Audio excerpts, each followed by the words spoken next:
I cannot hear you.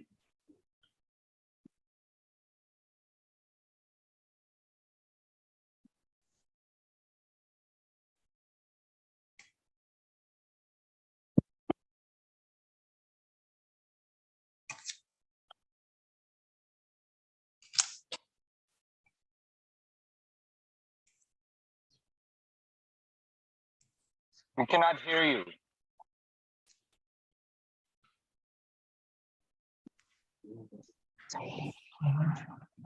This event is the first public discussion on FPCI's ASEAN-China Survey 2022.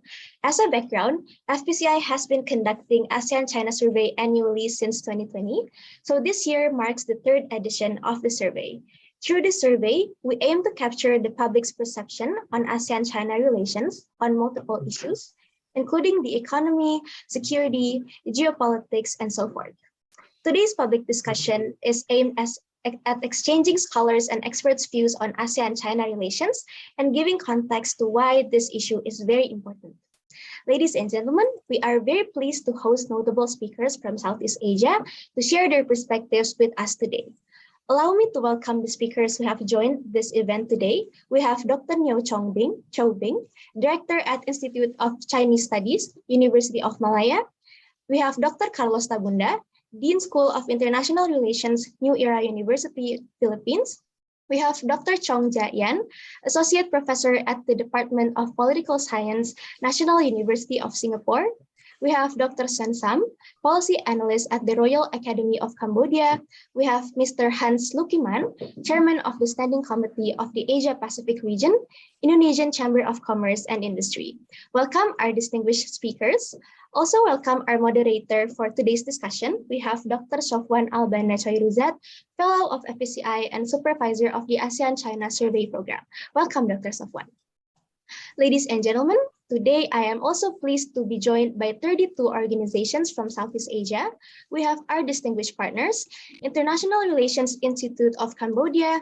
We have Institute of Strategic and International Studies Malaysia, the Young Seekers, National University of Laos, New Era University, My Diplomacy, Asian Law Students Association, Sociable & Co., ASEAN Youth Organization, and Royal Academy of Cambodia. We also have organizations across Southeast Asia attending today: Youth Council of Cambodia, Higher Education Malaysia Association, Malaysia-China Business Council, Khmer Youth and Social Development, National Union of Students of the Philippines, Mekong Development Research Institute, Philippine Business Club Indonesia, Khmer Youth Association, Institute for Strategy and Policy, the Thai Chamber of Commerce and Board of Trade of Thailand, Asia Justice and Rights, Youth for Peace Organization, ASEAN University Student Council Union, ASEAN Youth Advocates Network Brunei Darussalam, Boy Scouts of the Philippines, Brunei Youth Council, Bandung School of Peace Indonesia, Pax Asia Philippine Strategic Forum, Ayo Maju Movement Indonesia, Plan International Laos, Better Burma, and Care International in Lao PDR. We also welcome the representatives of the Permanent Mission of China to ASEAN and Permanent Mission of Malaysia to ASEAN. Welcome all of our colleagues here. Ladies and gentlemen, without further ado, I would like to invite Dr. Dino Patijalal, the founder and chairman of FPCI, to give his opening remarks. To Dr. Dino, the floor is yours. Thank you very much, and I want to welcome all of the participants and especially the speakers, also the permanent representatives to ASEAN to this very interesting discussion today. I'm not going to take long, obviously, but I do want to wish that one of the great research that FPCI has enjoyed is to try to measure ASEAN's perception on China. You know, we've been doing this public survey in the last 2 years, and we've done this in order to get an honest, frank perceptions of public attitude within Southeast Asian countries towards China, and we've found some very interesting insights. Which countries are least positive and which countries are most positive, which issues have there been some movement, in terms of favorable attitudes towards China, and which issues there remain concerns or even significant concerns towards China. And we're doing this on multiple levels, on politics, security, economics, social, and other dimensions. And obviously this year, this survey will take on greater importance because a number of strategic events that are happening. One, of course, is the geopolitical tension surrounding Taiwan, subsequent to Speaker Nancy Pelosi's visit there. And I'm sure some of our speakers today will talk about that. And obviously also are entering much greater geopolitical uncertainty compared to last year. So there's a lot going on. Things are very fluid strategically and geopolitically and also economically. And I think this public survey will hopefully uncover important revelations about public attitude towards China within Southeast Asia. And hopefully this is something that will be of great interest and helpful to policymakers on both sides. Yeah. So I wish you all the best and good luck with the discussions. I enjoy to hearing what you have to say. Thank you very much. And thank you, Pak Shofwan, for moderating this year. Thank you, Pak Adina.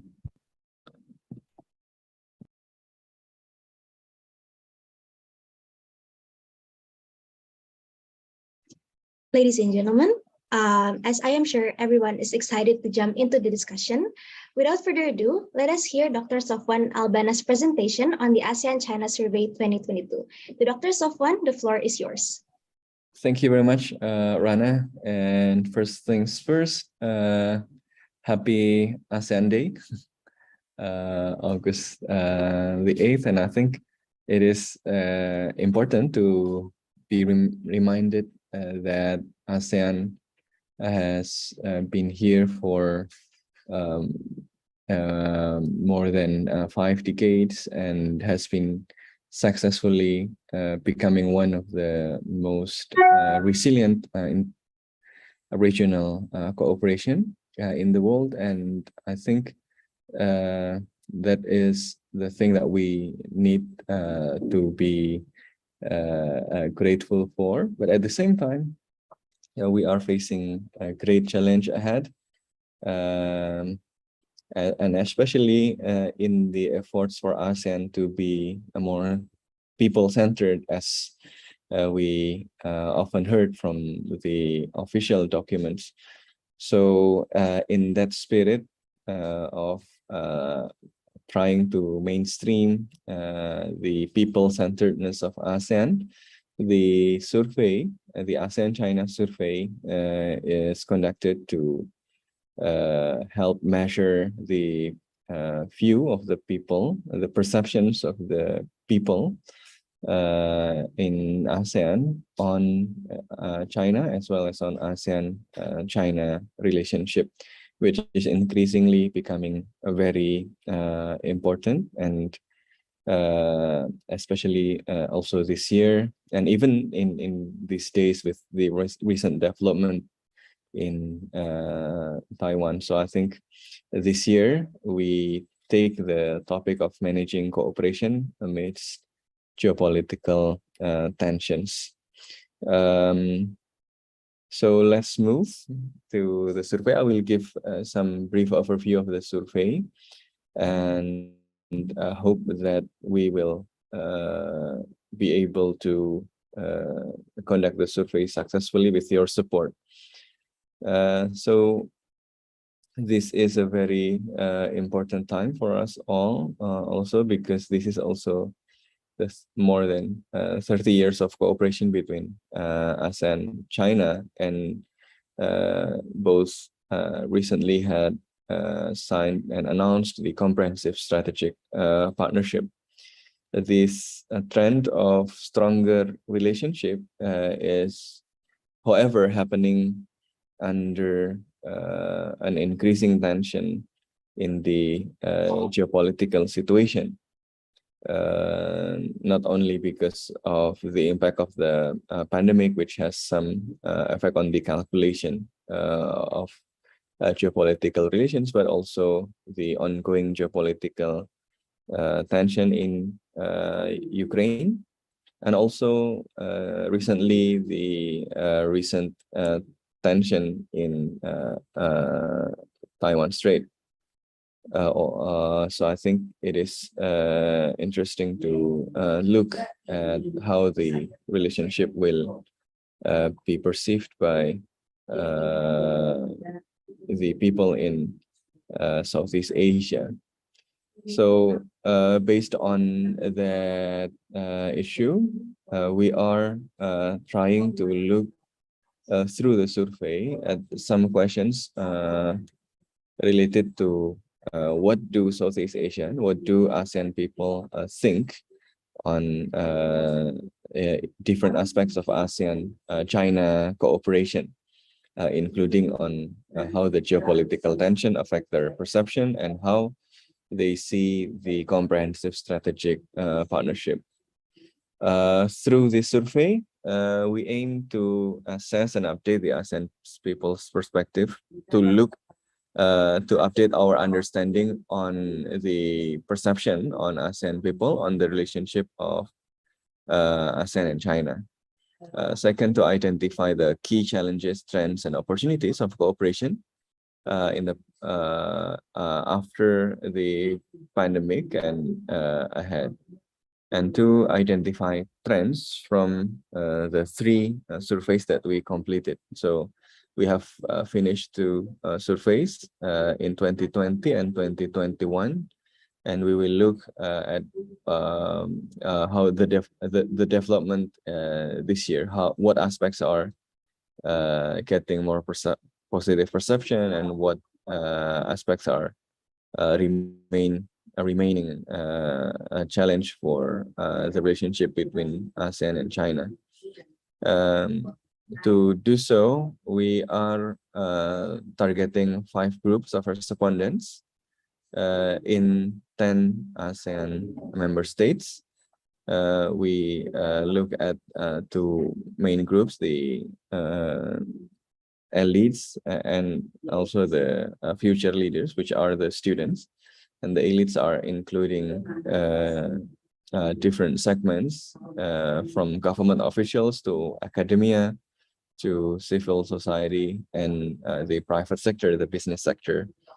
We are looking at different issues such as of ASEAN-China cooperation, and also specific issues such as Myanmar political crisis, the perception and the impact of Russia-Ukraine war, South China Sea dispute, US-China relationship, and Chinese influence in ASEAN countries.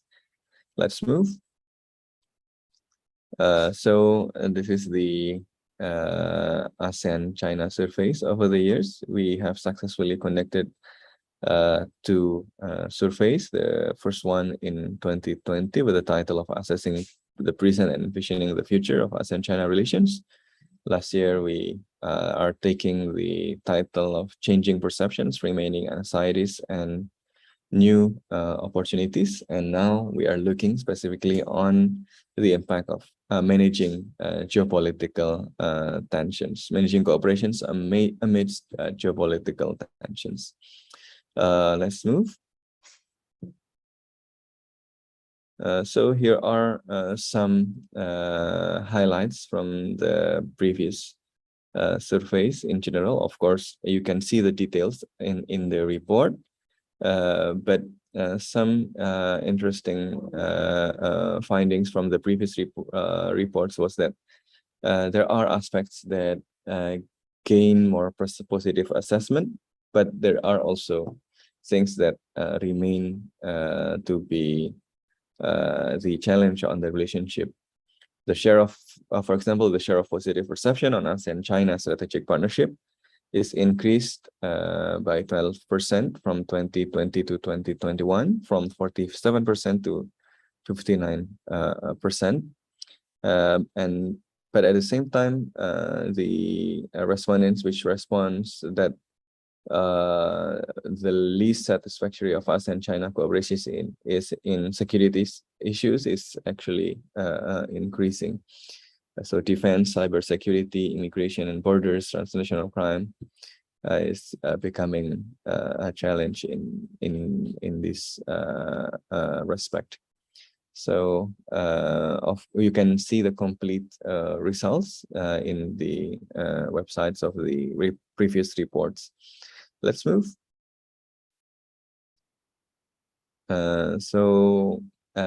Because this is an event to inform, to raise the public awareness on the survey. So hopefully the survey will be conducted successfully, because this year we targeted more respondents compared to the previous year. Previous years we successfully obtained the response from 1,000 respondents from 10 countries and from 5 group categories. This year we aim to reach 2,000 respondents. So we streamline the questions to be 36 questions within 10 minutes filling time. And we will analyze the results through including through closed-door FGDs. The survey will be reported in the survey reports, and we will also provide the data table. If you want to look at more details on the results. Let's move. So these are the respondents' profile. It is based on 10 ASEAN member countries, and the composition is aimed at balance based on the countries and the categories. Although as some categories and some countries have more targeted respondents to represent demographic pattern. So we have also in the category, we have government officials, academia, business community, civil society, and also the future leaders, the students. Let's move. So thank you very much for joining us today. So if you are interested in getting the perceptions, in understanding the perceptions of ASEAN people on an important dimension of ASEAN cooperation, which is ASEAN-China relationship, please help us to spread the words, fill the survey questionnaires, give it to your friend, or even better, be the partner of our survey, because we are still opening the opportunity to be the partner for this survey. So that's the presentation for the survey. And as I have mentioned, our topic this year for the survey is the managing cooperation amidst geopolitical tension. And I think this is a very relevant topic today, and increasingly becoming more relevant because of the current development at global scale as well as at regional scale, especially with the current tension because of the visit of high-ranking official from the United States, right? So I think it is a very timely topic for our discussion today, and I'm very honored to also moderate the discussion with our esteemed speakers. We will start with Mr. Hans Lukiman, the chairman of the Standing Committee of the Asia Pacific Region, Indonesia Chamber of Commerce and Industry, to look at the cooperation aspect first of our title, right? Managing cooperation amidst geopolitical tension. And we will move later to look at different aspects of it, including on the geopolitical issue. Mr. Hans Lukiman, time is yours. Thank you, Mr. Moderator. A warm thank you to Pa Dino Patijalal and also to my fellow speakers, and of course to the audience that's listening in from around the globe. I want to cover this relationship by opening comments in two facets. One is the Indonesia-China relationship, and the second is the ASEAN-China relationship. So let's start with Indonesia-China relationship first. We've had one of the longest relationships with the People's Republic of China inside ASEAN. We were the first to invite the PRC to a major conference in 1955. Indonesian students of history might recall this being called the Bandung Conference, where it was ASEAN did not exist yet, so it was called an Asia African PRC conference, which up until now still is referenced warmly in Chinese politics. In 2013, Indonesia was the first country in which the Road and Belt Initiative was announced. When the then president came to meet our parliament, he referenced the Silk Road Project, which combined with the later Belt Project became the Road and Belt Initiative. So our economies are very close to each other. Since the current regime of President Joko Widodo took office in 2014, China has been our largest trading partner. We've experienced enormous growth, 60% year on year last year, and investments are multi-billion per year. I think last year they were about $3 billion. So we are major trading partners for each other. Now, why is this important? As I am a representative of the Indonesian Chamber of Commerce, we believe that economic diplomacy should be first and foremost amongst all forms of diplomacy.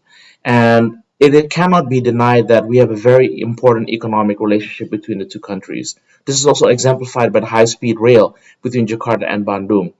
But we also believe that economic importance bilaterally for us to them and them to us means that we also have weight in diplomatic discussions of a non-economic nature because we respect each other. So what does this mean?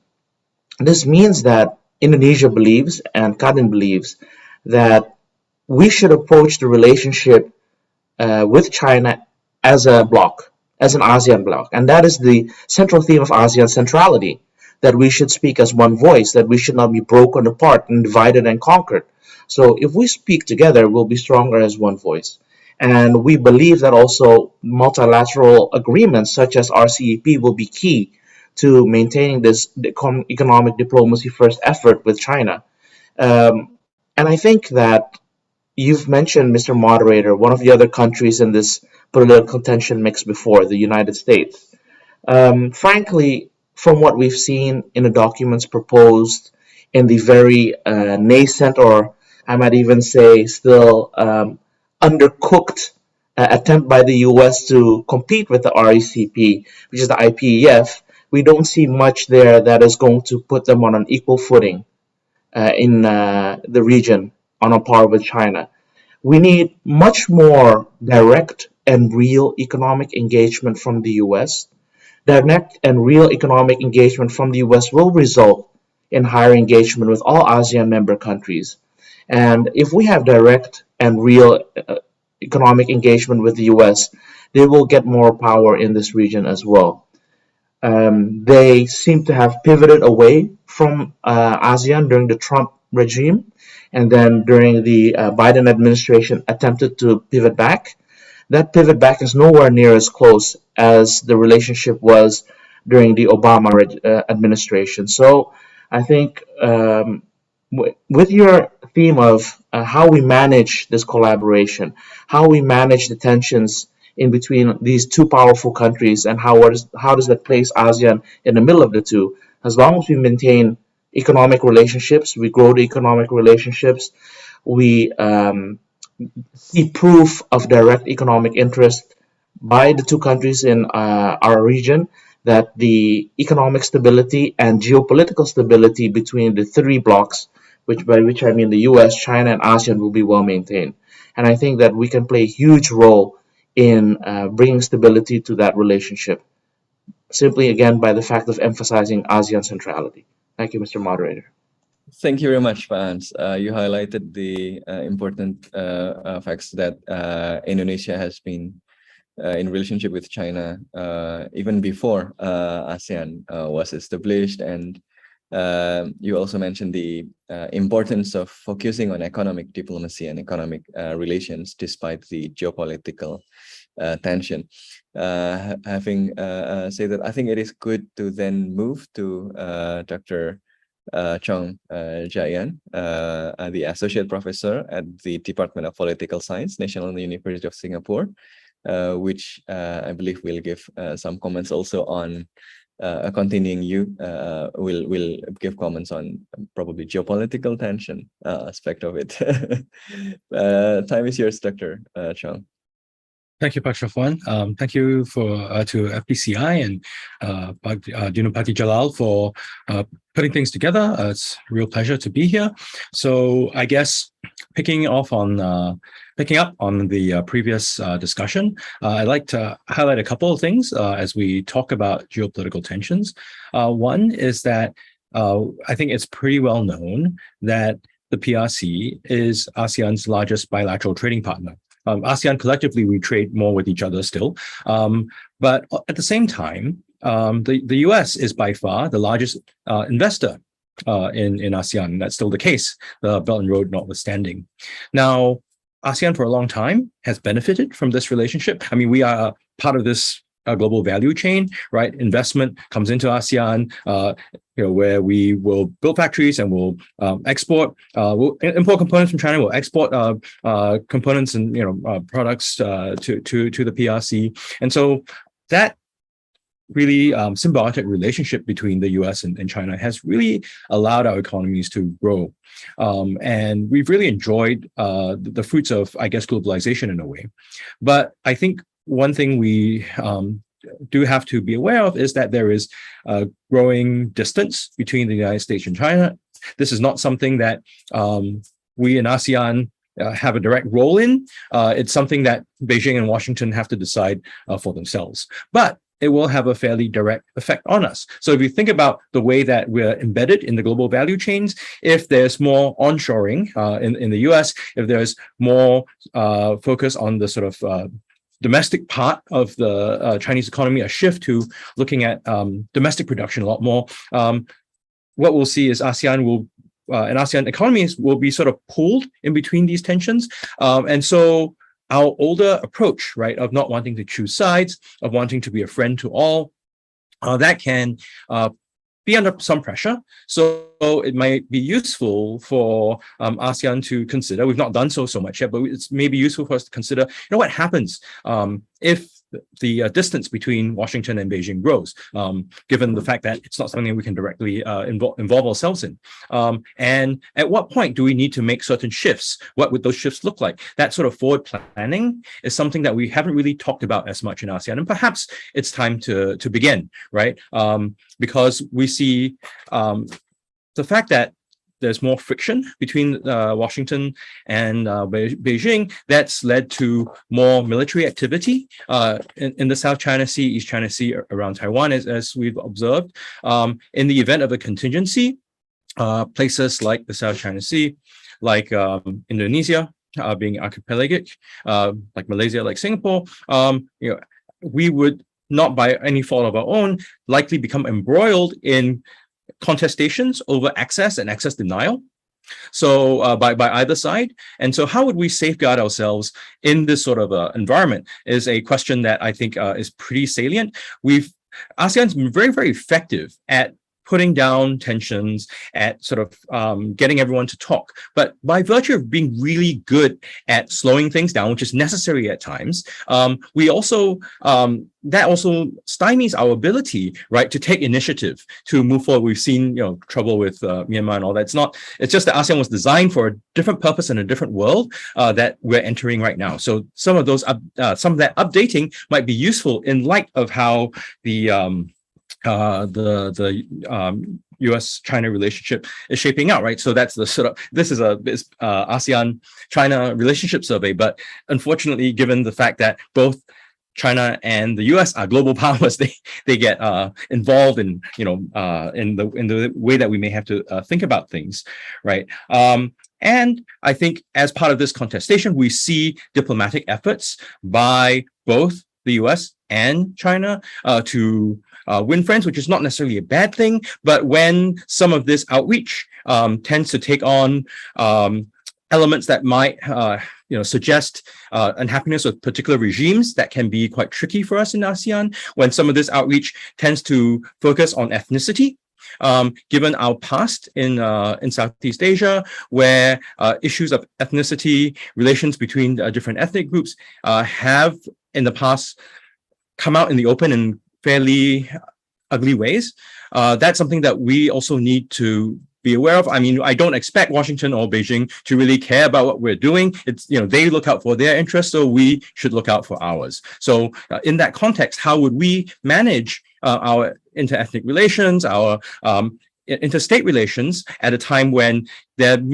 multiple forces pulling us in different directions is something that I want to put out there. And this, of course, gets us to the point of the most recent tensions that flared up, right, over Speaker Nancy Pelosi's Asian tour. I mean, her visit to Taiwan is part of her larger tour of Asia that included Singapore, and also Japan and South Korea. So the US is sort of thinking regionally and globally, China is as well. And sometimes this gets us in the mix, right, of greater tension. It gets us in the mix of, the US and China trying to, push us to, take a position that is perhaps less unfriendly to them.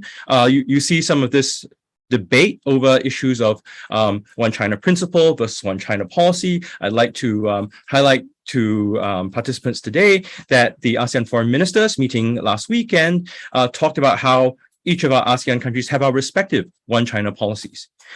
Because in the way that we've built our relationships with the PRC, we've all taken on different forms of how we deal with that, recognizing the PRC in some way or another. Some of this is much closer to the PRC's One China principle, that it is very clear and unequivocal about Taiwan being part of the PRC, whereas there are positions that are a little bit more ambivalent. None of the ASEAN member states' positions are reducible into each other's, neither are they reducible into China's. We stand for our own autonomy. Like I said, the US and the PRC look out for their interests, we look out for our own.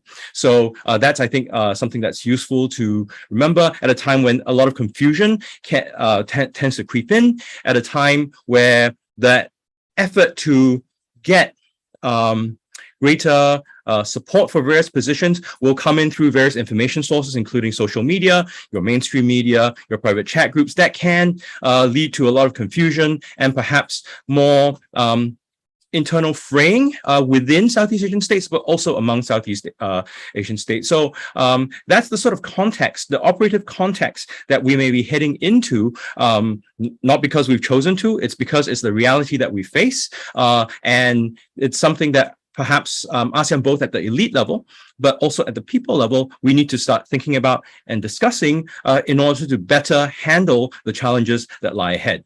Let me end there. I look forward to your questions. Thank you. Thank you very much, Dr. Chung. You give us a very strong reminder, a strong alarm that business as usual might not be the good way ahead because of the increasing geopolitical tension that we might not be able to control, but will be affected by it. And I think that is a very important reminder, not only to the policymakers in ASEAN, but also for us all the people. And we will see how actually people think about that through this survey. And thank you very much, Dr. Chung. And I think we will go deeper into that question. And I would like to move to Dr. Carlos Tabunda from the Philippines, especially because maybe one of the country which has direct dispute in South China Sea is Philippines, and maybe and according to our surveys, one of the country which has the most negative perception on China. Although there are also a lot of positive assessment on different aspects too. So Dr. Carlos, please. Thank you very much, Shofwan, and thank you very much, Attorney Dino Patitel, for always inviting us to the events of the activities of the Foreign Policy Council of Indonesia. I will be very brief, but I would like to start my talk with the findings from last year's survey, 2021. And as you have mentioned, Sir Shofwan, the respondents from the Philippines, we seem to have the least positive perspectives on ASEAN-China relations. And I think for this iteration, for this 2022 survey, from what I gather from my friends who have answered the survey already, I think the perception remains the same. We still have the least positive perspective on ASEAN-China, or particularly on Philippine-China relations. And of course, there are many issues that would explain that. But the most prominent one is, of course, the South China Sea conflict, and we all know that the Philippines won the case with the Permanent Court of Arbitration in 2016, and there's this continuing statement from China which they say that they do not recognize the result of the arbitration, and that really has a great impact on the Philippine perception against China. Okay, the thing is. The problem lies in lack of coming to terms, lack of understanding among ASEAN and China, between Philippines and China. I think there has to be greater discussion to explain why Chinese actions in the South China Sea are China's explanation for their actions in the South China Sea. These are defensive. These are defensive actions, while at the same time, at least for the Philippines, we deem it as offensive. So I think there has to be some kind of coming to terms. How do you really define? And perhaps we can come up with perhaps we can really come up soon with the more acceptable code of conduct on the South China Sea for both parties, specifically between the Philippines and China, because of course we all know that among the ASEAN member states, the Philippines has we have this victory in the Permanent Court of Arbitration, which really hold on to. Okay, and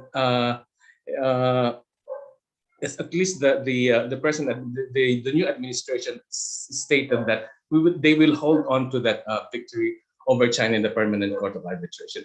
But of course, the relationship should not be characterized by that conflict. There are many aspects in the relationship that need to be addressed and need to be developed in order to change the perspective. Unfortunately, the past administration, the Duterte administration, is being judged as having failed in its pivot towards China in terms of the supposed economic gains that could have been delivered by China when the Duterte administration moved closer to China. Unfortunately, until the end of his term, there is not so much we can see in terms of delivery of economic promises. And there is this perception, at least from my friends, they say that if China will really invest in the Philippines, really be honest, really be serious in coming up with economic investments in the Philippines, perhaps the Philippines' perception of China will greatly improve. We have to understand historically that the Philippines and China have been, a very close historical relationship. Even long before the Western colonizers came here, the Chinese and the Filipino people have long been engaged in peaceful economic relationship, and that we have to build on that, which means that whatever conflict we have now, it should not really define the relationship between the two countries. There's so much to move forward to. Although in terms of ASEAN, I wish ASEAN could come up with a single voice vis-a-vis China, but that thing is the challenge of developing ASEAN centrality is easier said than done. We should really work more on trying to come up with a single voice single ASEAN voice vis-a-vis China. And then perhaps by then we can come up with, really really beneficial relationship between China and the rest of the ASEAN region. Thank you very much. Thank you very much, Dr. Carlos Tabunda, the Dean of the School of International Relations, New Era University of the Philippines. And thank you very much for highlighting several important issues. South China Sea consistently becoming one of the major issues, including in the survey results of the previous results, which see many least satisfactory or negative perception on the ASEAN-China relationship. And I think it is important to look at the development of the code of conduct too, as you mentioned. There is also, however, despite these challenges, he also reminds us that many things can be done to move the cooperation forward. And I think it will be good if we can look then to the perception of Cambodia. We are inviting Dr. Seun Sam from the Royal Academy of Cambodia, a policy analyst at the Royal Academy of Cambodia. Dr. Seun Sam, time is yours. And to the audience here in Zoom and YouTube, you can start give questions in the chatting room or in the comment section of the YouTube. Thank you. Dr. Seun Sam. Yes, thank you so much for giving me the chance to talk. I would like to use the PowerPoint, the slide, because I prepare some ideas that I would like to ensure that I can remember what I'm talking this great discussion. Because we actually it is always be complicated when we talk about ASEAN and China relation, because I'm sure that each country of ASEAN members, we have a different perspective and have different understanding, and also have different benefit for each country. For ASEAN members and with China. But I'm sure that there are different perspectives and there are different ideas in terms of the relation between ASEAN and China.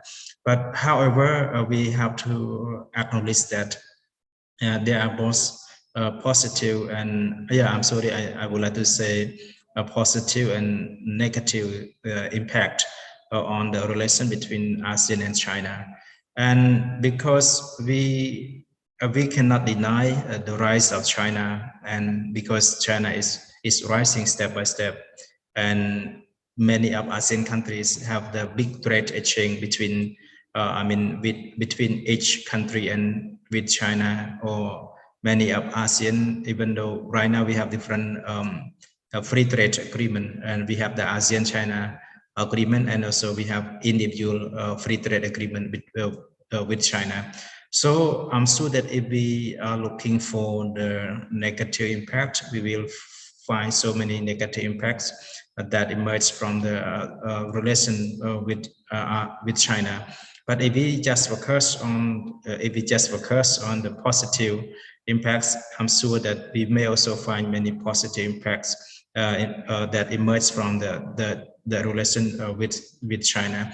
So I'm sure that everyone or all of our distinguished speakers and our distinguished participants have already heard about the BRI project, that is the big project of the Chinese government, and many ASEAN countries, especially Cambodia, Laos, and also other members are invested or are a member of the BRI project of the Chinese government.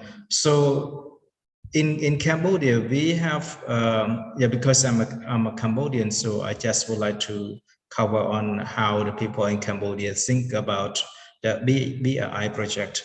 First of all, I would say the BRI project is very important for Cambodia. especially for the social infrastructure development and for other important infrastructure inside the country, because Cambodia is one of the developing country in ASEAN, so that social infrastructure is very important for Cambodia.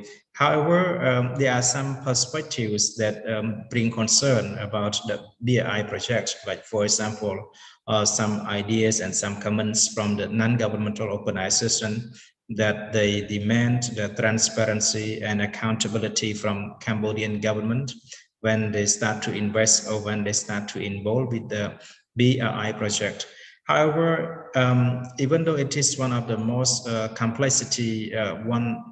of the most complex project in Cambodia, but if we have to decide, if we have to say with all the Chinese project just bring the negative impact or positive impact, we may, I mean, for many Cambodian students and many Cambodian people may say that the project of the Chinese government is very important, because if we do not accept the project, which country that will supply or which country that will invest on that kind of project.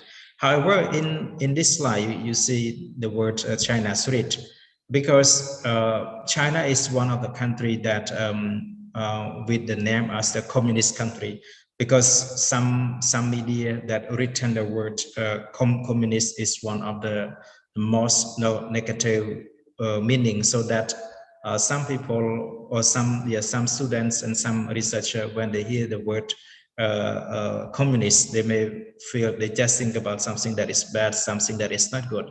But so that is why it bring another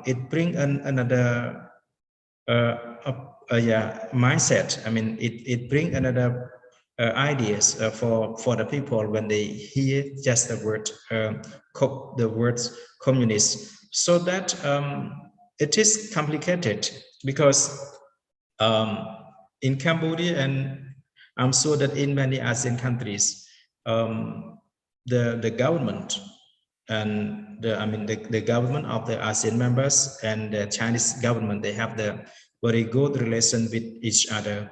But sometimes the lack of understanding between Chinese citizen and the ASEAN citizen, that also one of the main factor that bring the misunderstanding, or sometimes I can say the hatred feeling toward each other, because they don't really understand the culture of each other. Like for example, I noticed that many of Chinese citizens, they like to smoke in the public place, and also like to speak loudly in public place.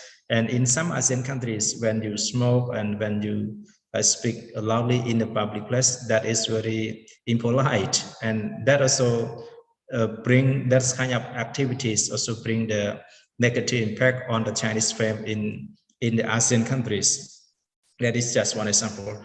And yeah, I will not talk about the challenges of ASEAN, because we are a member of ASEAN. We have already understand that there are many challenges that are taking place in ASEAN right now, like the case of Myanmar that is happening at the present time, and also the different perception of some ASEAN countries toward the chair of ASEAN. There are countries that criticize Cambodia when this year when Cambodia served as a chair of ASEAN or something like that.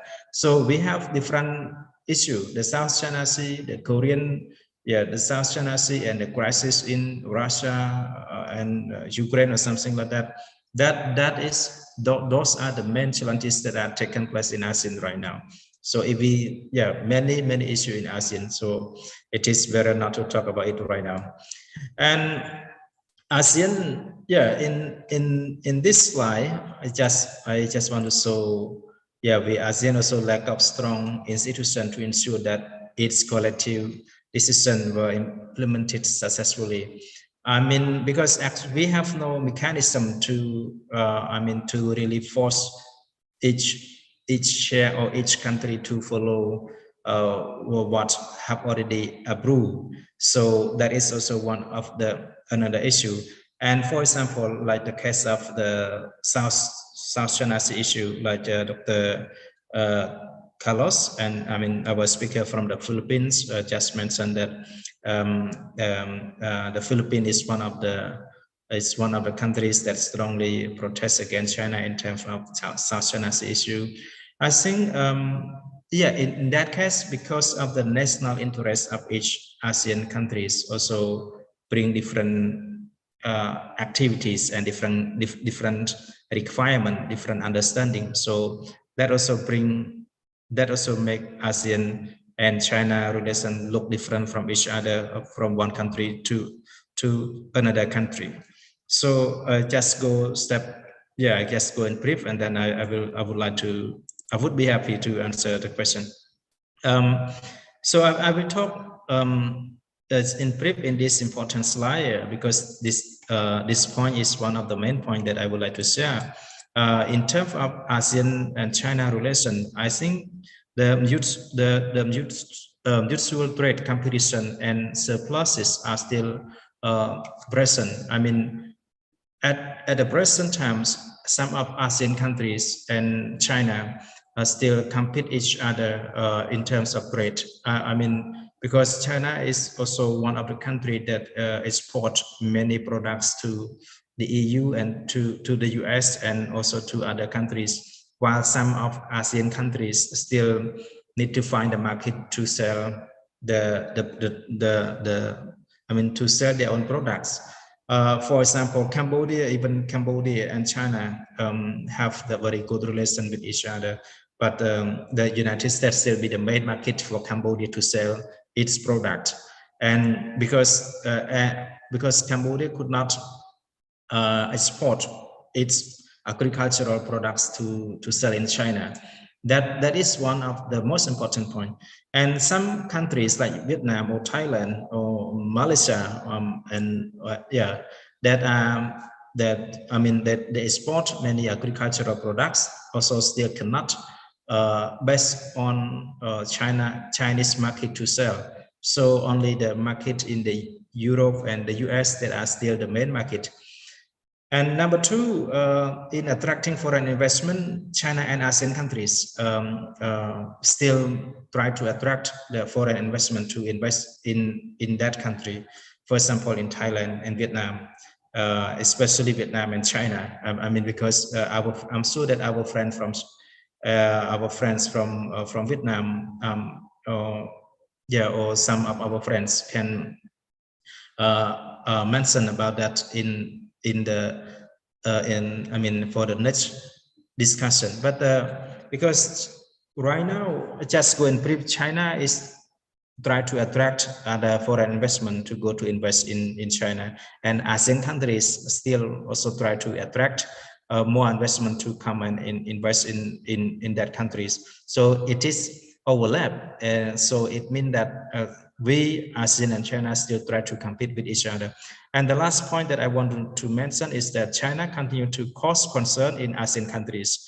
A cause concern here, I would like to say, would like to mention rumor. I just would like to mention the rumor, because sometimes we have in ASEAN, we have many people that speak very good English language, but I'm sure that not many people that speak a good Chinese language.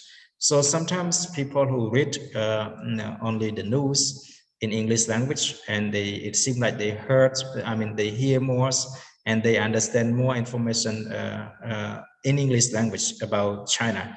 So sometimes the negative impact may be written in English language, and so the mindset, the knowledge that you hear many times, it will make your feeling to follow it. I mean, if you heard about the negative about China, you may hate China. But if you hear more about the positive impact of China, you may feel like, oh, you like China or something like that. However, let me repeat that we as a country, we have different benefits in having good relation with China. And Cambodia, as an example, we have the trade and business are strong tie. And in this picture, you may see Prime Minister Sun and President Xi Jinping of China. But let me repeat and let me go in short. If we have to choose, I mean, for many of Cambodian citizens, they still try to compare between the China and Japan, because Japan also play one of the most important role here in Cambodia. However, the China, Japan, United States, and EU played very important roles for Cambodia in order to be the country that can go up step by step. Okay, thank you, and I'm happy to get more ideas or comments. Thank you. Thank you very much, Dr. Seun Sam, for the comprehensive assessment with interesting pictures there.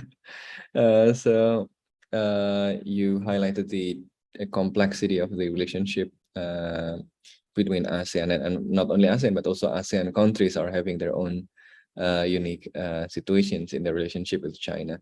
And now I would like to move to Dr. Ngeow Chow-Bing, the Director of Institute of China Studies, University of Malaya. All right. Good afternoon, or good afternoon, everyone. Thank you. First of all, I would like to thank Dr. Jalal and Foreign Policy Community of Indonesia for inviting me to be part of this webinar. I'm very honored to be together with other distinguished panelists here. Given the interest of time, I will try to be very, very brief. Just about a few points about China-ASEAN relations. Last year, of course, we noted that the China-ASEAN relations have been basically defined or upgraded as a comprehensive strategic partnership. Before that, we were a strategic partnership that was basically, I think, in early 2000s. The first time that I heard that China was interested to upgrade it to a comprehensive strategic partnership was in early 2010s. But I think at the time, the feeling was a bit hesitant from ASEAN side. I think that we kind of, we meaning ASEAN, kind of put a hold on that idea until I think it took another 10 years basically for the acceptance of this upgrade to comprehensive strategic partnership. Even if without looking at this comprehensive strategic partnership, we look at what are some of the concrete, some of the actual practical items of cooperation between China and ASEAN. For example, the plan of actions to implement the strategic partnership. I think it was started in 2000 something, right? And we are actually in the 4th versions of these plans of actions. And if we compare the 4th plan of action to the first one, the items of cooperation have been basically more, I would say, is more robust, more concrete, more institutionalized, deeper. And in that sense, it does indicate that there has been tremendous progress between China and ASEAN over the past couple of years, past 2 decades, basically. All right. So this is something that we should feel basically more positive about China-ASEAN relations. And actually, I'm a bit surprised just now the showing of last year, the sense of positive assessment of China-ASEAN relation increased from 2021 to 2020. I would expect it to decrease given some of the ongoing issues. So I will be very curious to look at what are the numbers this year. Anyway, despite this progress, these positive assessments, we all know that the relationship between China and ASEAN are not without problems, without issues, and many of them are actually very, very challenging and significant. I think many speakers have already alluded to the disputes in the South China Sea, the potential China's emboldened actions in certain countries or in many countries. And then, of course, there are some issues or potential big issues along the Mekong River as well. So these are all areas of potential disagreements between China and ASEAN. And this is basically in the background of intensifying US-China relations. We all know this is going on. The world is not very peaceful at the moment. And on top, and because of that, ASEAN have to be a bit more also, I think, careful about certain developments that will make ASEAN being pulled to one direction or to the other. I think so far, all Southeast Asian countries and ASEAN together have been very, very careful, whether in terms of China's attempt to define an exclusive relationship with ASEAN, or the other side, the US attempt to define an exclusivist relationship with ASEAN. I think ASEAN basically keeps distance. China actually, I think also about in the early 2010s, proposed to sign a treaty of good neighborliness, friendship and cooperation with ASEAN. It became something that it didn't go anywhere. I think ASEAN was basically very careful about it, and it's basically perceived as a very exclusivist kind of a relationship, at least among ASEANs, that we are not ready, so didn't sign up for it. But we basically, ASEAN would agree to comprehensive strategic partnership because the idea is seen as more inclusive. We can have comprehensive strategic partnership with China, with Australia, which we have, with the US or with any other countries that are ready for it and are ready to substantiate it, not because they want to have an exclusive, but just because they want to have good relationship with ASEAN on its own merit, right? So I think this is a kind of relationship that ASEAN will feel comfortable, and not the kind of exclusivist relationship, whether it's coming from China or from the US, right? So I think that is how I would evaluate the comprehensive strategic partnership between China and ASEAN. Finally, I just want to make a note about the position paper of the People's Republic of China on supporting ASEAN's centrality in the evolving regional architecture. This is the title of the document that was just issued a couple of days ago on the 4th of August. I think it was a very reassuring document coming from China. In my memory, this is perhaps the first time China issued a position paper on of this nature about ASEAN centrality. Perhaps it issued before, but my understanding is the first time, at least in recent years. And then it basically spell out in major positions, and I think ASEAN would be happy to receive a document of such nature where ASEAN centrality and the importance of ASEAN are clearly highlighted.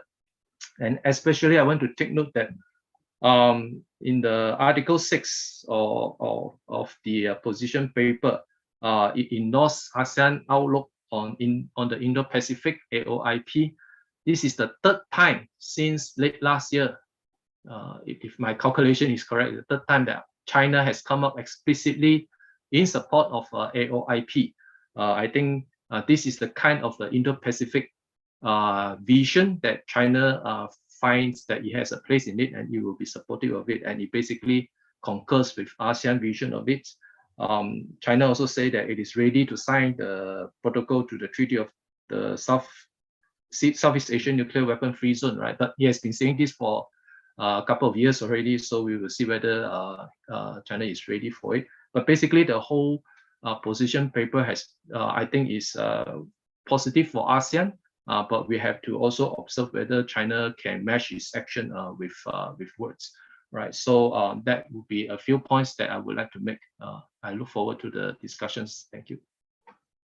Thank you very much, Dr. Ngeow Chow-Bing, for the comprehensive assessment. And now we are going to move to the Q&A session, but we will start with inviting some of our partners for the survey to give their own their feedbacks and their insights first before we go to the audience.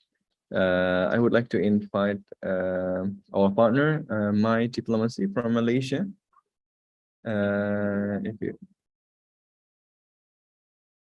And yes, are you there? Or we can go to another partner, the Young Seekers from Singapore, if you are interested in giving your comments or insights or questions to the speaker. Hey, hi, thank you. I think Elisa is actually there. Elisa, want to go first? Elisa. Oh, sorry, I go first, huh? Yeah. Okay, yeah, Elisa. Okay. Thanks, everybody. I think it's very engaging to hear from every speaker here.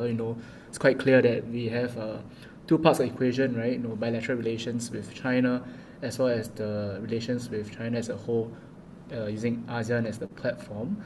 I think my comments would be to try to work on the positive sides of things. I think we have been very successful in compartmentalizing some issues that we have, from security and all this. For a young person like me, I hope to be inspired and to see where are the areas of collaboration we can work on. Common areas of interest, definitely there are a lot. And hopefully, I think a lot of issues that the speakers have talked about are legacy issues. That's not new.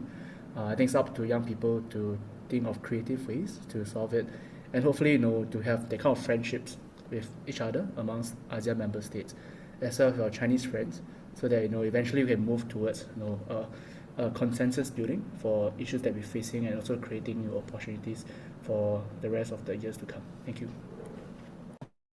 Thank you very much. I think it's interesting to understand the view of the youth, and it is interesting to look at the survey results previously, that in some aspects the youth are more positive than other segments, while in other aspects it's more careful. I'm inviting my diplomacy, Elisa, please. All right. I hope I'm audible. So generally, my comments, I think FPCI did a really great job. And I think personally, we really applaud and we really encourage efforts like this to better understand the multilateral, I would say, relations between countries. And I think we should not only look at a certain dimension. For example, like my diplomacy is based in Malaysia, right? So it's the angle of Malaysia and China relations, but we also have to look on the regional architecture. So I think by listening to some of the speakers mention, there are really important points that we should take note. And I think an interesting point that I would like to see is on I would say the traditional and non-traditional geopolitical tensions. I think the traditional tensions can be like the South China Sea crisis, to a certain extent, and the non-traditional, I think, is just how we go about with our culture. And personally, as someone who is comparatively very young, being 21 years old, I think the language also sets out a lot of tone. And seeing someone who might be literate with what is going on, we are able to see and read beyond the lines that is being presented by the countries, the region, and even China to a certain extent. But we also want to tap into the youths who are not able to grasp these little hidden lines per se. So I would personally hope that this survey can try to grasp that angle. So personally, for my diplomacy, I think there is a point for us to collaborate upon, not only in Malaysia, but I think within the region itself with our friends, be it in Indonesia or Philippines or Singapore even, right? To advance with the spectrum of youth-led diplomacy. Considering my diplomacy has been very focused in advancing the voices of youth in the forefront of pushing diplomacy, I think this survey will also explores the role and dimension where we ourselves can participate in the public-to-public relations diplomacy. That's my take on it. Thank you very much. Thank you very much, Elisa. And I think one of the strengths of this survey is also that we put the youth, especially students, in one specific category, because we would like to look also at how the youth see the relationship between ASEAN and China and how that could move forward. So we will go to the question and answer session. I will start with reading some of the questions from the audience in the YouTube, and then I would like to invite the audience here to directly ask their question. So I will start with the three questions from the audience that we have been collecting. First is from Francis TK from France, Sciences Po. To all the speakers, what are the opportunities and challenges of having an IPEF, RCEP, and BRI coexisting in ASEAN? So IPEF, RCEP, and BRI coexisting in ASEAN. What are the opportunities and challenges? And the second question is from Alif Imam from Indonesia. How does Chinese involvement and investment in Mekong Delta development? And third is from Tony from the NSYSU, Taiwan. The question is related to people-to-people relations. What are the responses of Southeast Asian people to the new Chinese migrant? So these are the three questions from, I guess, YouTube, but then I would like to invite two audiences from this Zoom room, Fanny and Georgie. You have written your question, but maybe you are interested to say it directly. Fanny, are you going to speak directly, or should I write your question? Yes, the question from Fanny is... okay, thank you very much for inviting me. First of all, I'm going to introduce myself. I'm Fanny from Indonesia, representing Bandung School of Peace Indonesia, a community which empower the youth for peace issues.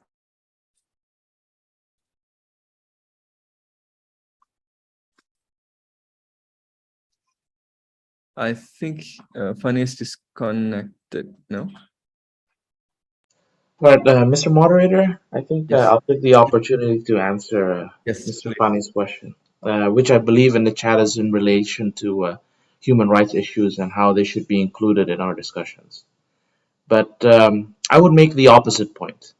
I think one of the reasons why Chinese economic diplomacy has been so effective in the ASEAN region is because it has decoupled the issues of human rights and economic rights. Very often we have seen that trying to tie economic investment to a human rights record leads to unilateral withdrawal from ASEAN parties from those discussions. There is uneven perceived implementation of human rights around ASEAN. But regardless of that, I think that the decoupling of those issues would be more effective in projecting American soft or economic power into the region. So I don't think China's relationship is based on an acknowledgement of human rights issues. I think it's very much based on an acknowledgement of the fact that an economic right to live is one of the most important things, that many in the ASEAN region are still living below the poverty line. And when those issues are first and foremost at the top of local leaders' minds, then human rights very often becomes a secondary at best issue. So believe that decoupling is still the order of the day and will remain so for quite some time to come. Thank you, Mr. Moderator. Thank you very much. As well. Yeah, please. So I think it's in the short term, certainly, Pak Lukiman is correct that decoupling has helped investment move forward. But one of the things with human rights issues, and I would also throw in environmental issues as well, is that they tend to have a longer term effect, right? So, how is labor being treated?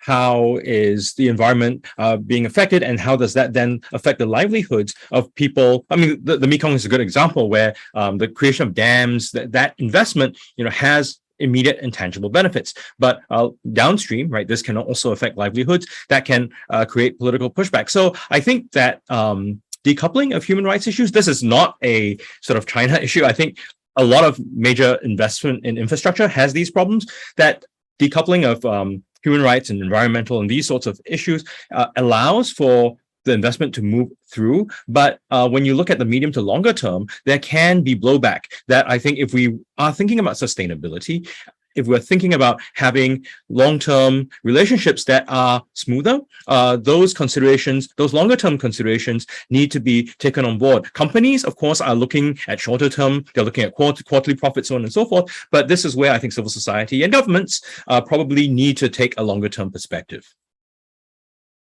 Yes, thank you very much, Dr. Chong. I think we can go also to the other questions that we have mentioned here. If any of you, of the panelists, of the speakers have comments on, first on the coexistence of BRI, RCEP, and also the IPEF, or in the question on the new Chinese migrants, and also on the cooperation on the Mekong area. I guess yes. Dr. Seun Sam, do you have comments on those three questions? Yes, I just would like to go in brief to the question.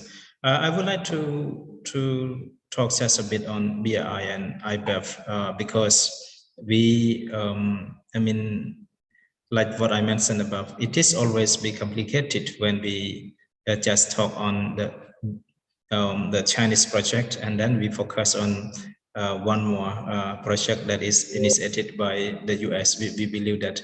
So because ASEAN, we, I mean, I can say we have the 10 ASEAN countries with the different understanding and different requirement for each country. But it is, for me, just a researcher here in Cambodia, I found that because I feel very, I'm sorry to say, but I feel very negative to the IPEF of the US government, because I think that when the president of the United States is changed, the foreign policy of the US will change, and maybe we have one example that already taken place with the ITPP of the US of the United States. And when President Trump withdrew the United States from the initiative, and then the project is, I mean, just get stuck. We cannot, they could not continue the project. So the problem is, how can we trust the IPEF? Yeah, personally, I raised that question, and it is a bit challenging for me to really trust the IPEF. And for some countries, for developing countries like Cambodia and Laos, it is very unfortunate that Cambodia, Laos, and Myanmar that were not invited to join in the IPEF. So it is a kind of divided action for ASEAN. But by saying like that, it does not mean that I totally support the BRI. It does not mean like that. I mean, but I accept and I recognize that the BRI is very important. But somehow the BRI project still need to focus and still need to pay more attention to transparency and accountability, because it is related to the loan of each country. It is related to the money that each government of ASEAN borrow from the Chinese government to develop the country. It is the money that you have to pay back. So if you do not use the money in the concise way, you will be in trouble. So it is very important. So I think how to use each fund in the concise way, in the correct way, is very important. And we cannot deny, no, we cannot say that I do not take Chinese money and I only take the US money, and I take that money and I reject that money. No, it does not mean like that. But we need to take the money, but in a smart way. I mean, you need to calculate by yourself whether you can pay the money back, and is that good for the future of your country, or something like that. So I just would like to talk in brief on human rights in China. I agree to our speaker Hans. I mean, with all respect to human rights, human right is very important to everyone in the world. But let me tell you, in 2018, that was my first time to China. I mean, so far I've been to the United States, I've been to Japan, and I've been to many ASEAN countries. and I feel very negative to China before I traveled to China. But when in 2008, when I traveled to China, I mean my mindset is a bit changed to see the internal situation of the country.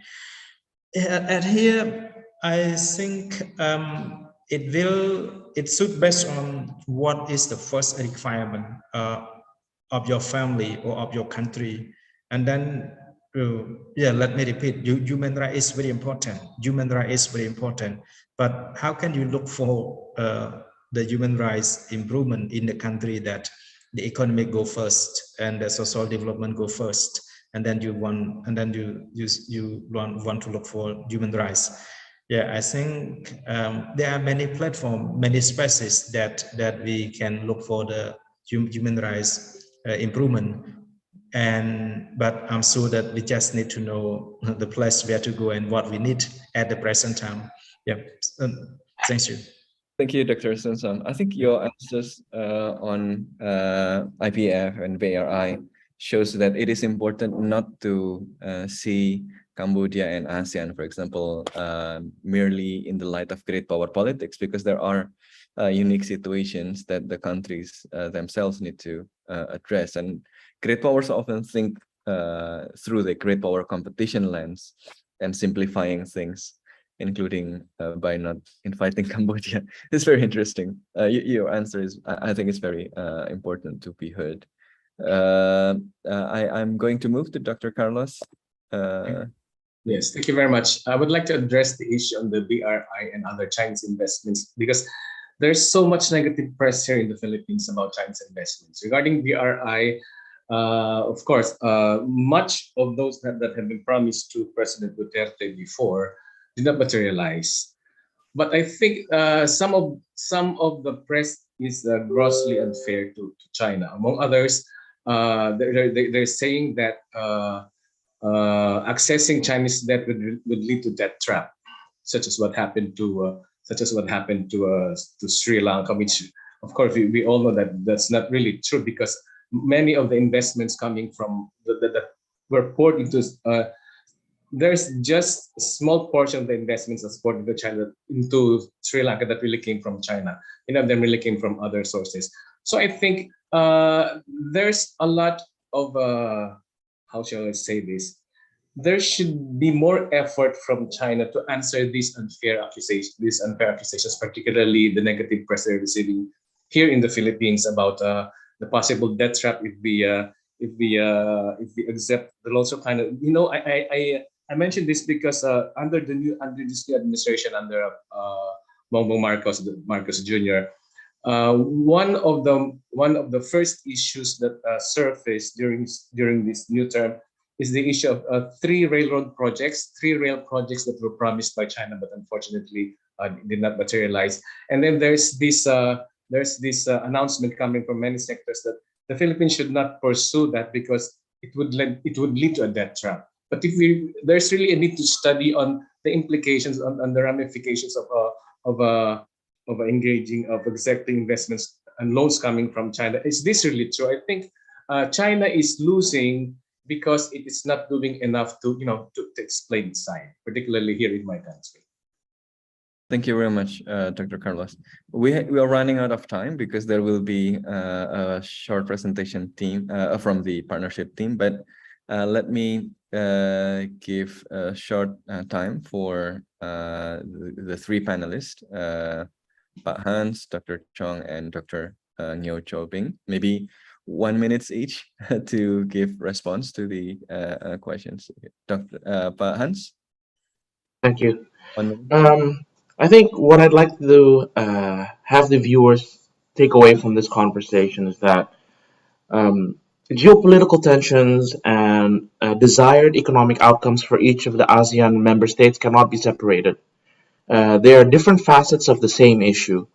And we need to recognize that ASEAN needs to speak together as one voice to be taken seriously by any of the superpowers that we have spoken about in this call today, whether it's China or the US. But I would also like to pick up on previous speaker points, Dr. Chong, that we must really look out for the best deal for ourselves, right?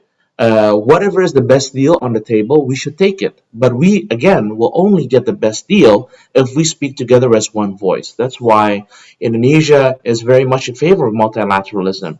We're part of ASEAN, we're part of G20, we're part of the non-aligned nations. We must use all of these multilateralist tools to the fullest extent possible and speak as one voice to ensure that we get what we want. But in the end, it's all about the money. So if one party comes to the table with an offering that is less attractive than the other, and as our previous speaker mentioned, Dr. Seun, the IPEF right now is vastly inferior to the RCEP. Granted, the IPEF had only become something conceptually birthed earlier this year, while RCEP has had a significantly longer runway. But unless America truly believes in this region and truly starts to invest in the IPEF, I think that the RCEP, Chinese economic power in the region, will remain uncontested for some time to come. Thank you, Mr. Moderator. Thank you very much, Pak Hans. Hope the Americans also listening to this. Okay, and then I ask Dr. Chong to jump in. 1 minute. Yeah.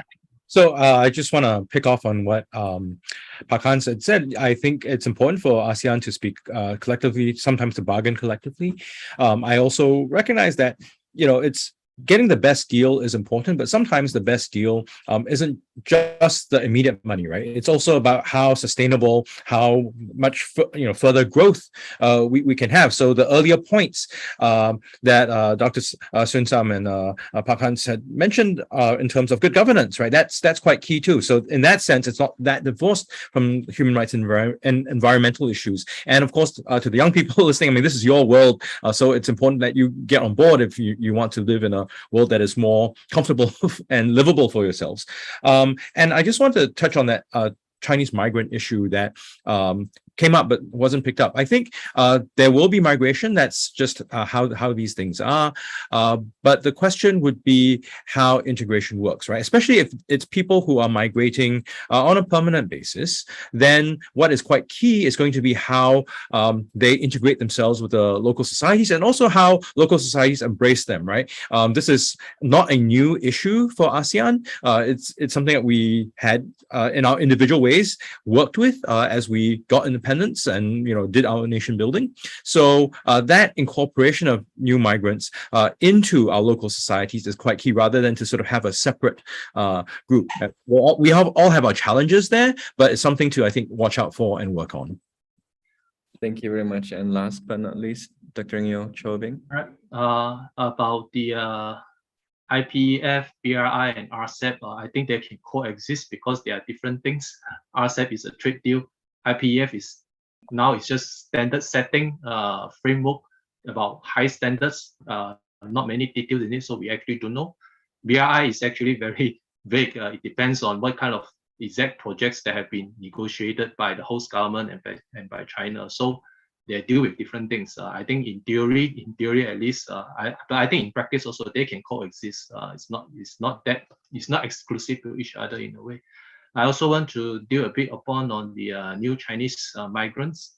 I think actually, if I'm right, only Singapore is possible for naturalization of Chinese new migrants.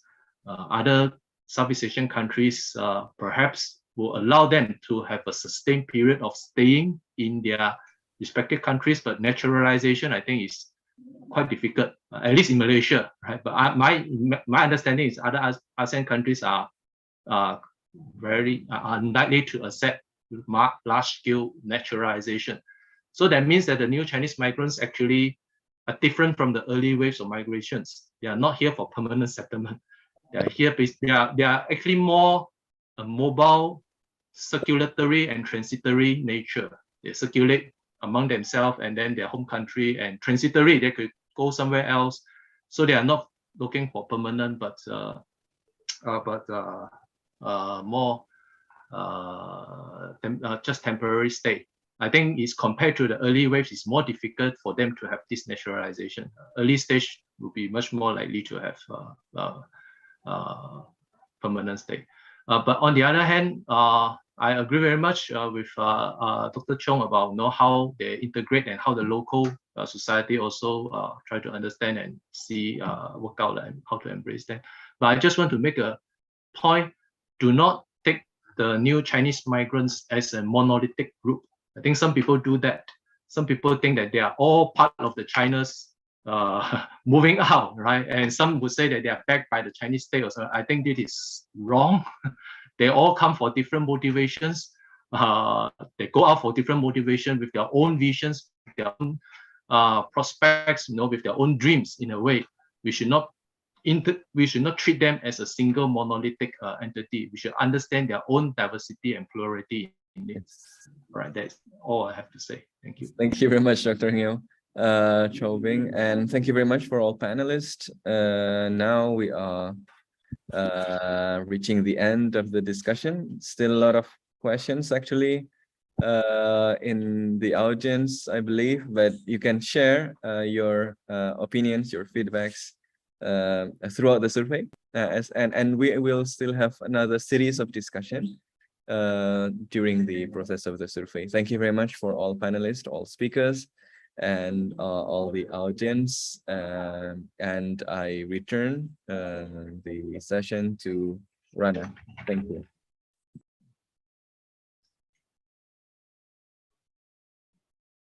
Thank you, Dr. Shofwan. Thank you to all the speakers and moderator for the insightful session. I am sure that everyone here has gained new knowledge, especially in the sphere of ASEAN-China relations. Ladies and gentlemen, the ASEAN-China Survey is inviting your organization to partner with us. And with that, allow me to invite our institutional partnership team to give the information and details regarding the ASEAN-China Survey partnership. To Jenny, the floor is yours. Thank you, Rana. Hello, everyone. Thank you for coming today. I am Jenny, the institutional partnership for the survey. We have known some of you here before. Some of you are still new for us too. So welcome. We are very glad to have you here today. We have colleagues from all across ASEAN, from different organizations and institutions, gathering in this Zoom from Philippines, Malaysia, Brunei, Cambodia, Indonesia, Thailand, and even Myanmar and other ASEAN countries, around 30 institutions all across ASEAN. And for that, I would say happy ASEAN Day. What a way to spend a day. Allow me to share a bit on what we had learned for the past years in this survey. So over the past month, including last year and even previous 2 years, ever since our annual survey was conducted, including in our other programs as well, we noticed that connecting and reaching out to the people of ASEAN in a respective country is challenging and won't be possible without partnering with institutions, communities, associations from all across ASEAN, think tanks, youth groups to business communities, all for the betterment of ASEAN. We see partnership as a key. And as an institution that put our focus and dedication on studying about ASEAN, we really see this partnership is important for the survey. And I believe some of you here are also from the institutions that look into ASEAN and closely engage with the people of ASEAN. So we had a conversation previously with some of our partners. And one thing that we could highlight is the fact that the media that we use, even in each country, are different. The way we interact and connect. For example, in Indonesia, we might use WhatsApp, and in Cambodia, maybe Telegram is more familiar.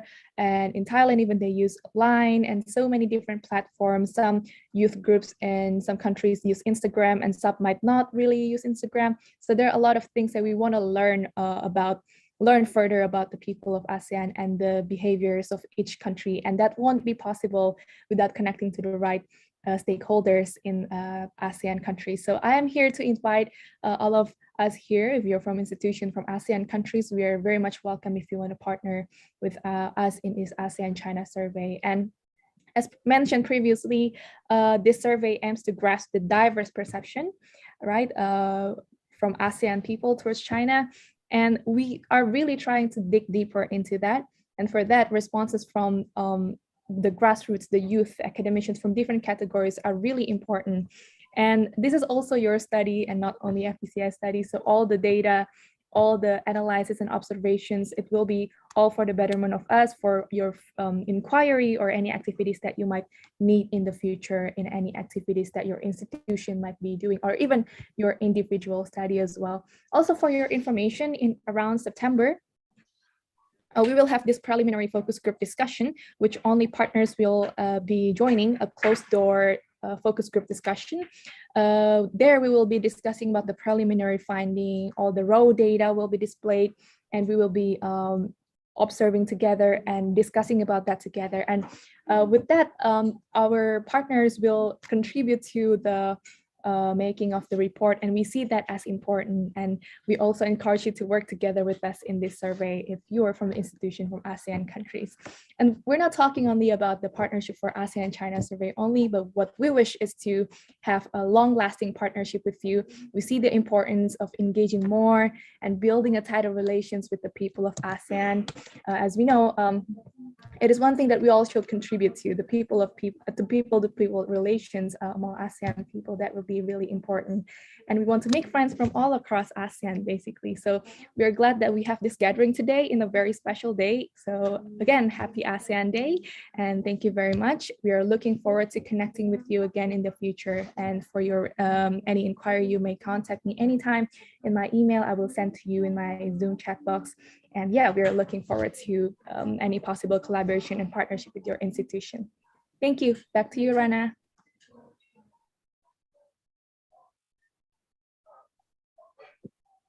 Thank you so much, Jenny. I would also like to thank all the organizations and participants that have joined us today. We are very happy to have more than 30 organizations and more than 200 participants joining from our YouTube channel. Ladies and gentlemen, we have listened to our wonderful speakers sharing their thoughts and insights and views and perceptions on this matter. Now, it is your time to share yours. Join us in sharing your thoughts on ASEAN-China relations. Fill out the survey through bit.ly/AC Survey 2022. Find the link shared by one of our staff in the chat box or scan the QR code right next to me. Make sure to also spread the word to your friends, colleagues, family to join us in the survey. All in all, allow me to express my final gratitude for everyone's participations in today's public discussion. Thank you and see you at our next event. Thank you. Thank you, Logan. Thank you very much. Thank you so much. Bye-bye. Thank you very much. Thank you very much.